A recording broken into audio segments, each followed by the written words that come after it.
जय हिंद प्यारे साथियों, बहुत बहुत स्वागत करता हूं आप लोगों का अपने चैनल वैकेंसी पॉइंट पर। दोस्तों, आपको पता है कि यूपी पुलिस के एग्ज़ाम्स, चाहे वो रेडियो ऑपरेटर के हों या फिर आपका कोई यूपी ट्रिपल एस सी का जिसमें हिंदी पूछी जाती है, जूनियर असिस्टेंट का और वीडियो का, विकास ग्रामीण अधिकारी, तो ये आप देख पा रहे होंगे कि कितनी ज़्यादा इंपॉर्टेंट। वैसे बहुत सारे अभ्यर्थियों का पूछना है कि रेडियो ऑपरेटर का एग्ज़ाम कब है। मैंने पिछली वीडियो जब बनाई थी उसमें मैंने आपको बता दिया था कि जो रेडियो ऑपरेटर का एग्ज़ाम है, बहुत ज़्यादा विलंब नहीं होने वाला। अप्रैल मार्च अप्रैल में आपके एग्ज़ाम 100% करा लिए जाएंगे, ये बात आप मान लीजिएगा। विलंब बिल्कुल नहीं होगा। डेली ये प्रैक्टिस सेट आपको सुबह 8 बजे मिलनी है। आपके लिए डेली सुबह 8 बजे की ये प्रैक्टिस सेट मैं लेकर आ रहा हूँ। अगर आपने हिंदी की तैयारी बंद कर दी थी या फिर अगर आप कर रहे हैं तो इस प्रैक्टिस सेट को ज़रूर सॉल्व करें। इसमें आपकी पूरा रिवीजन और साथ ही साथ आप बिल्कुल वो पाएंगे जो आपकी एग्ज़ाम में, और बहुत ही मतलब बहुत ही इम्पॉर्टेंट ये समझिए कि आप अगर हिंदी इसके बिना कर पा रहे हैं तो फिर ये मतलब इसके बिना करना संभव नहीं है, ये आप मान लीजिएगा।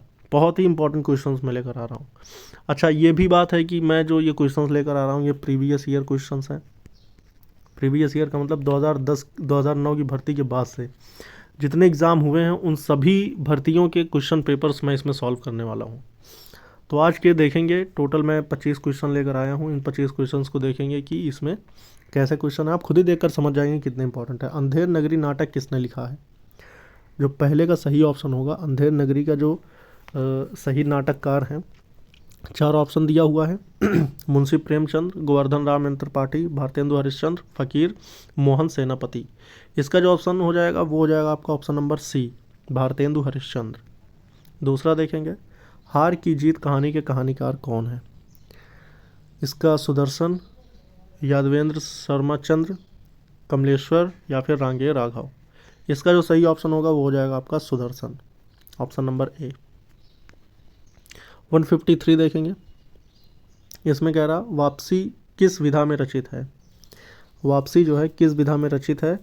तो इसका जो सही ऑप्शन हो जाएगा, देखिए, आत्मकथा है, कहानी है, संस्मरण है या फिर यात्रा वृत्त है। तो वापसी जो है ये कहानी विधा में रचित है। ठीक है, कहानी होगा इसका सही।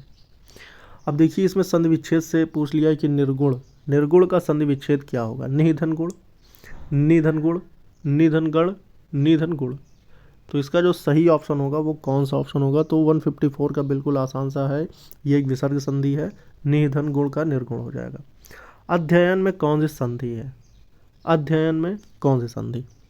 155 में जो देखिए, अगर किसी में आधा आधा अल्फ़ाबेट आता है या फिर कोई आधा अक्षर आता है तो 99% चांस होता है कि वो यण संधि का ही एग्जाम्पल होगा। फिलहाल तो वो यही सही हो रहा है, यण। 156 देखेंगे, सडानंद में समास बताइए। 156 का जो सही ऑप्शन होगा, चार समास दिए हैं, बहुब्रीहि, द्विगु, द्वंद्व या फिर अव्ययी भाव। देखिए, बहुब्रीहि को छोड़ते हैं, द्विगु को देखते हैं। द्विगु की जो पहचान होती है, इसके पहले पद जो होते हैं, देखिए दो पद, उत्तर पद और पूर्व पद होते हैं। जो उत्तर पद इसका होता है, आगे वाला पद, वो कोई संख्यावाचक होता है। ठीक है, मतलब कोई संख्या होती है वो, जैसे कि सप्तमुख टाइप से, जैसे सप्त हो गया आपका सात मुंह वाला सप्तमुख। ठीक। द्वंद्व समास होता है योजक चिन्ह के साथ, जैसे माता पिता, जिसमें योजक चिन्ह के साथ कोई शब्द लिखा होता है वो द्वंद्व समास होता है। अव्ययी भाव की पहचान होती है इसके उत्तर पद और पूर्व पद में जो आगे का पद होता है उसमें या तो प्रति लिखा होगा या फिर बड़ा आ लिखा होगा। तो ऐसे इनकी पहचान होती है। लेकिन जब सडानन है तो इसका सिंपल सा मतलब है कि ये इन तीनों का नहीं है, तो फिर इसका मतलब क्या है? बहुब्रीहि का है। ठीक, 156 का ए हो जाएगा। अब उसके बाद सुख और दुख में पूछ देखेंगे कौन सा समास। अभी मैंने बताया था योजक चिन्ह किसके लिए यूज़ होता है? द्वंद्व समास के लिए। तो ये बिल्कुल सही हो जाएगा, इसका हो जाएगा द्वंद्व समास। ठीक, आगे बढ़ेंगे। 150। अच्छा, ये भी मैं बता रहा हूँ कि बहुत ही ज़्यादा समय मैं नहीं लगाऊंगा। जैसे 20 क्वेश्चन लेकर आ गए, 25 क्वेश्चन लेकर आ गए, आपका 1 घंटा खा लिया, 2 घंटा नहीं। आपके देखिए 25 क्वेश्चन मैं कितनी जल्दी करा देता हूँ, 10 मिनट के भीतर आपके ये क्वेश्चन उड़ जाएंगे। और वीडियो आप लोग ज़रूर से ज़रूर लाइक कर देना और सभी मित्रों के साथ शेयर कर देना जो कि यूपी पुलिस भर्ती की तैयारी कर रहे हैं या फिर कोई भी एग्ज़ाम जिसमें हिंदी पूछी जाती है।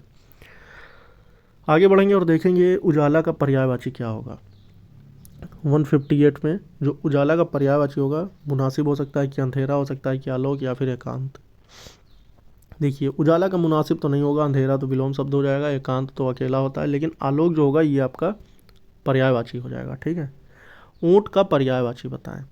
उष्ट्र, उष्ट्र, महाग्रीव, लंबोष्ठ या फिर ये सभी, क्या हो सकता है? 159 का जो सही ऑप्शन होगा, देखिए ऊँट का जो पर्यायवाची होता है वो उष्ट्र भी होता है, महाग्रीव भी होता है, लंबोष्ठ भी होता है। तो अर्थात इसका ऑप्शन नंबर डी सही हो जाएगा। आप इस चीज़ को ज़रूर, ये सब चीज़ें ध्यान में रखकर चलें। आचार का विलोम शब्द बताएं।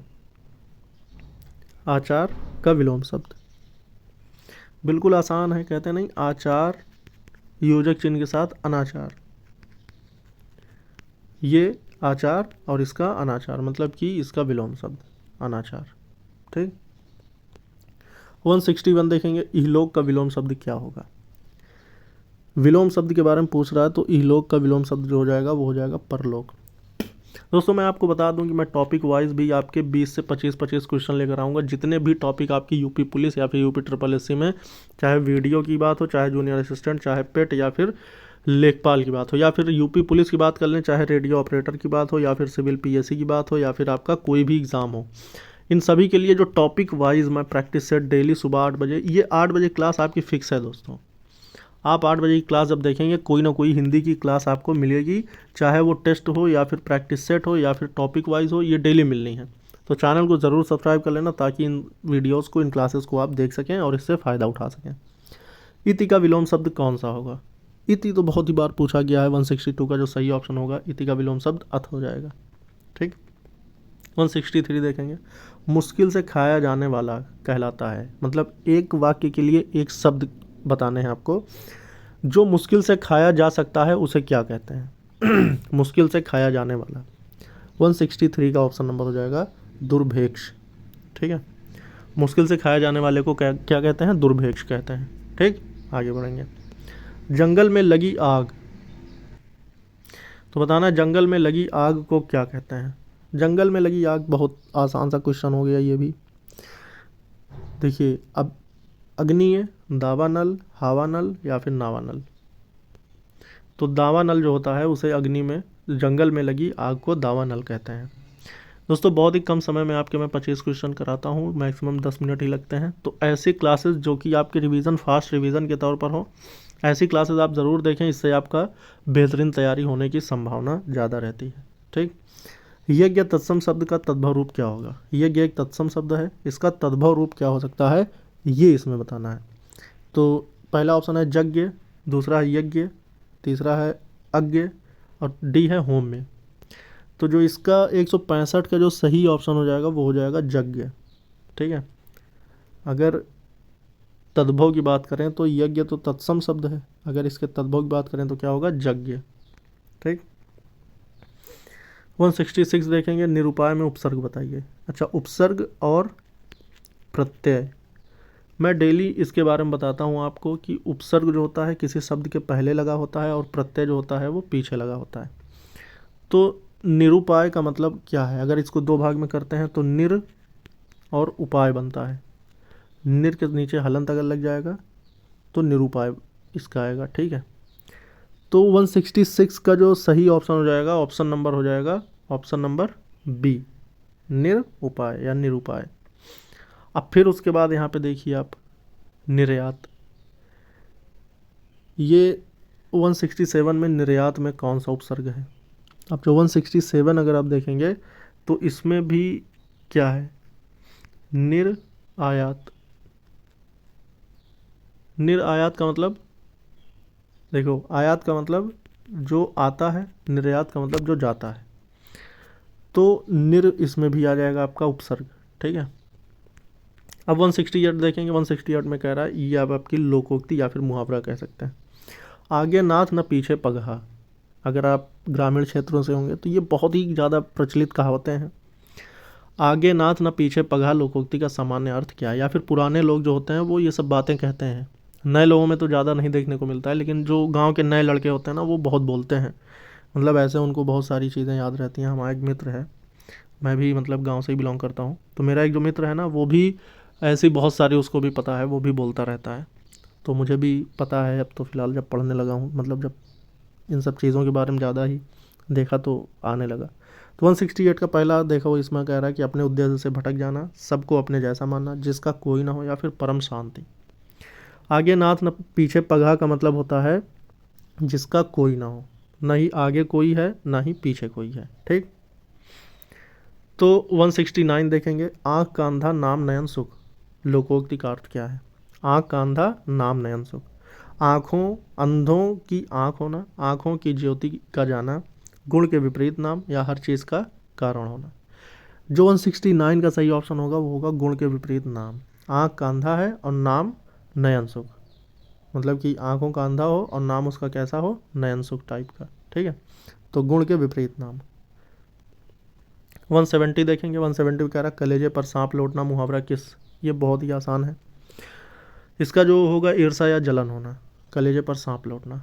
ठीक, आगे बढ़ेंगे। कटे पर नमक छिड़कना से क्या आशय है? कष्ट पर कष्ट देना, मजाक उड़ाना, नुकसान पहुंचाना, या फिर बैर रखना। 161 का सही ऑप्शन होगा, देखिए कहता नहीं कटे पर नमक छिड़कना, मतलब कि एक दुख है उस पर और दुख आ जाए, तो 1 का ए, मतलब 171 का ऑप्शन नंबर ए हो जाएगा। आगे बढ़ेंगे, 172 देखेंगे। इसमें कह रहा है निम्नलिखित में से वर्तनी में से शुद्ध शब्द कौन सा है? इसमें से 3 गलत होंगे, एक सही होगा, तो जो सही होगा उसको बताना है। तो देखिए, पहला है सिद्धहस्त, दूसरा है सिद्धहस्त, तीसरा है सिद्धेहस्त, या फिर सिद्धोहस्त। तो इसका जो सही ऑप्शन होगा ऑप्शन नंबर बी हो जाएगा, सिद्धहस्त। ठीक है। 173 देखेंगे, सही वर्तनी इसमें भी बताना है। 173 का जो सही ऑप्शन होगा ऑप्शन नंबर हो जाएगा, देखिए निरूपाय दिया हुआ है, निरपाय, निरूपाय, निरूपय। तो इसका जो सही ऑप्शन होगा ऑप्शन नंबर ए हो जाएगा, निरूपाय।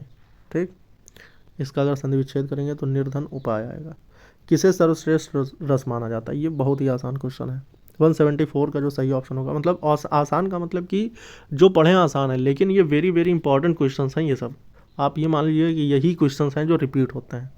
देखिए सर्वश्रेष्ठ रस जो होता है वो होता है श्रृंगार रस। ठीक है, आज का अंतिम क्वेश्चन, और ये 25वां क्वेश्चन है, 25वां क्वेश्चन आज आपका, और ये अंतिम क्वेश्चन। बहुत ही इंपॉर्टेंट क्वेश्चंस हैं, आप ये यकीन करें, अगर आप डेली क्लासेस देखेंगे तो आप खुद ये महसूस कर पाएंगे कि जो अभ्यर्थी यूपी पुलिस में 35 क्वेश्चन आते हैं, 35 में से वो 34 क्या हो सकता है 35 में 35 करके आ जाए। ठीक, जिन छंदों में प्रत्येक चरण में मात्राएं या वर्ण समान हो उन्हें क्या कहा जाता है? 175 का जो सही ऑप्शन होगा, देखिए जिन छंदों में प्रत्येक चरण में मात्राएं और वर्ण ये दोनों ही समान होते हैं उन्हें समछंद कहते हैं। ठीक है, इन सभी की परिभाषाएं, और जब मैं चैप्टर वाइज लेकर आऊँगा तो सभी चीज़ें क्लियर कर दूंगा। बिल्कुल परेशान हो, बस डेली आप सुबह 8 बजे ये क्लास देखें। अगर आपको जीके जीएस भी आपको मजबूत करना है, सुबह 7 बजे अभी क्लास डेली अपलोड हो जाती है, वो भी देखें। बस 2 ही क्लास अपलोड होती हैं डेली, एक 7 बजे जीके जीएस और 8 बजे आपकी हिंदी। बस ये क्लास देखते रहें, आप बिल्कुल पार कर जाएंगे भर्ती। इस वीडियो में इतना ही दोस्तों, जय